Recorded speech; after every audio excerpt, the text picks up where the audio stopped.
वरुथिनी एकादशी व्रत कथा। धर्मराज युधिष्ठिर बोले, हे भगवान, मैं आपको नमस्कार करता हूं। आपने चैत्र मास के शुक्ल पक्ष की एकादशी अर्थात कामता एकादशी के बारे में विस्तार पूर्वक बतलाया।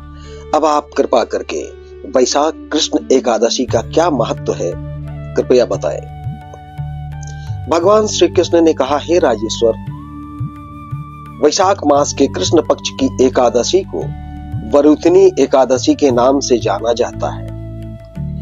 यह सौभाग्य देने वाली, सब पापों को नष्ट करने वाली तथा अंत में मोक्ष देने वाली है। इसकी कथा मैं आपसे कहता हूं। वरुथिनी एकादशी व्रत कथा।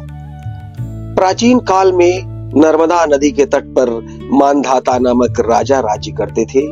वह अत्यंत दानशील तथा तपस्वी थे।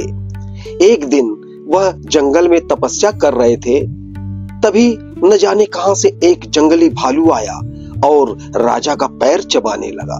राजा पूर्ववत अपनी तपस्या में लीन रहे। कुछ देर बाद पैर चबाते चबाते भालू राजा को घसीटकर पास के जंगल में ले गया। राजा बहुत घबराया, मगर तापस धर्म अनुकूल उसने क्रोध और हिंसा न करके भगवान विष्णु से प्रार्थना की। करुण भाव से भगवान विष्णु को पुकारा। उसकी पुकार सुनकर भगवान श्री हरि विष्णु प्रकट हुए और उन्होंने चक्र से भालू को मार दिया। राजा का पैर भालू पहले ही खा चुका था। इससे राजा बहुत ही शोकाकुल हुए।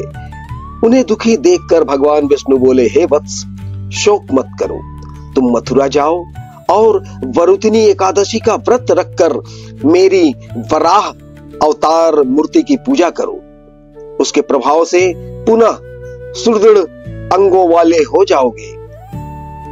इस भालू ने तुम्हें जो काटा है, यह तुम्हारे पूर्व जन्म का अपराध था।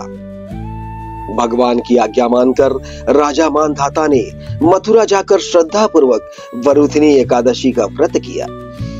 इसके प्रभाव से राजा शीघ्र ही पुनः सुंदर और संपूर्ण अंगों वाला हो गया।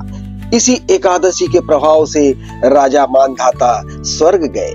जो भी व्यक्ति भय से पीड़ित है, उसे वरुथिनी एकादशी का व्रत रखकर भगवान विष्णु का स्मरण करना चाहिए। इस व्रत को करने से समस्त पापों का नाश होकर अंत में मोक्ष की प्राप्ति होती है।